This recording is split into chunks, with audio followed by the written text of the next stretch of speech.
So we finally moved past the GameCube era and have moved on to Nintendo's next new system that took the world by storm for the first couple of years of its life, and we now made it to the Nintendo Wii. And of course, a new system means brand new entries for existing franchises, and whether Hudson needed a break or not, god damn it, we still needed that designated Mario Party game for this system. And just a little over a year and a half later from 7's release, 8 would make its debut. In concept, the Mario Party game would have been perfect for the Nintendo Wii. It was a fresh and exciting new system with those fancy new motion controls that had everyone at the time going nuts over it. All the potential ideas that the minigames could use with motion controls, or even the little things you could do in board gameplay that would engage the players in ways that we'd never seen before. The results could have been amazing if this game was given enough time to be done properly, but unfortunately, Nintendo was milking this series for all it was worth with these yearly releases, and by the time we finally got to 8, well, outside of maybe the Assassin's Creed series, I don't think I've ever seen a series burn out and crash as hard as Mario Party did. Cause this would pretty much be it. We would not see another new entry in the series until March of 2012, almost 5 years later. Quite the difference from getting a game every year for years. And for it to flatline on a system that should have been like the renaissance for the series to make it feel fresh and new again, that's a pretty bad screw up.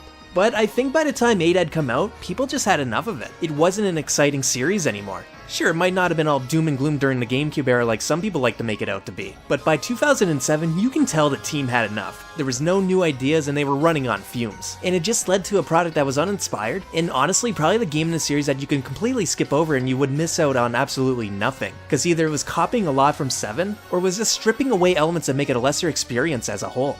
So while the introduction of motion controls would play a major change up in some of the minigames, when it comes to board game play, it's the same business as always. You and 3 other opponents will travel across one of 6 different boards with the goal being to have the most coins and stars in your possession at the end of the game, all the while playing minigames and interacting with the boards in an attempt to help you achieve victory. And the status quo is all here. You've got your red and blue spaces, happening spaces that'll trigger specific events, and the DK and Bowser spaces all make a return, with the new space this time around being the lucky space. This space will transport you to a section of the map that generally leads you to coins and maybe a free star. But the lucky space comes at a cost of stuff like chance time, dual spaces, the bank, etc. When it comes to the actual boards, Mario Party 6 and 7 started trying to change up the goals or layouts of each board to make them feel more distinct. Mario Party 8 retains this idea, but the problem is, everything here is basically a rehash of everything we saw in Mario Party 7. First is DK's Treetop, the designated traditional board where the goal is to simply reach the star and pay 20 coins, and every time you do, a new one moves to a new spot. Sure, its goal might be basic, but because it is, ironically, it's probably the most unique feeling board in Mario Party 8. The rest are just basically blatant ripoffs of what was already done in Mario Party 7.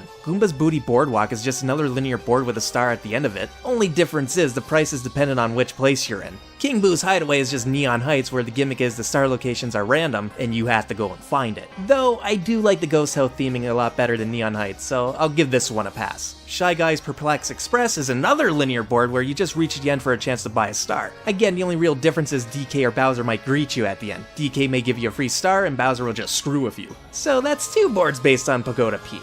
Koopa's Tycoon Town is literally just Windmillville, where you're investing coins into property that'll give you stars to hold on to unless someone invests more. And unfortunately, Bowser's Warped Orbit is another board that's all about stealing stars.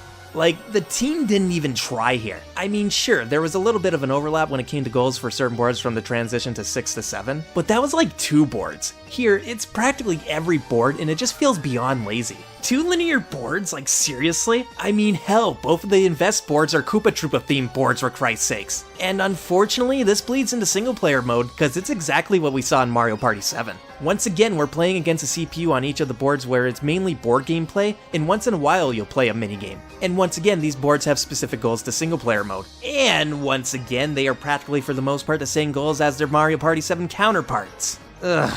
Well, if you watched my mini review on Mario Party 7, then you know I wasn't a big fan of how they approached the single player mode. So to see it come back and be virtually the same damn thing, yeah, wasn't too impressed. But there was one main change up this time around, and that is the 2 new playable characters being locked behind this mode. So hey, at least they give more incentive to actually want to complete this mode, because Hammerbro and surprisingly Blooper were pretty awesome additions to the roster. Just one, and I mean one big fucking problem. Who the hell thought it was a good idea that if you want to unlock both of them, then you're gonna have to play through the story mode twice? Like, seriously? Go fuck yourself. I could probably tolerate going through this mode once for both characters in the 6 board map, but no fucking way am I playing through it again just to have the full roster. These are the times where I am so thankful for save states, because whoever thought this was a good idea needs to be shot.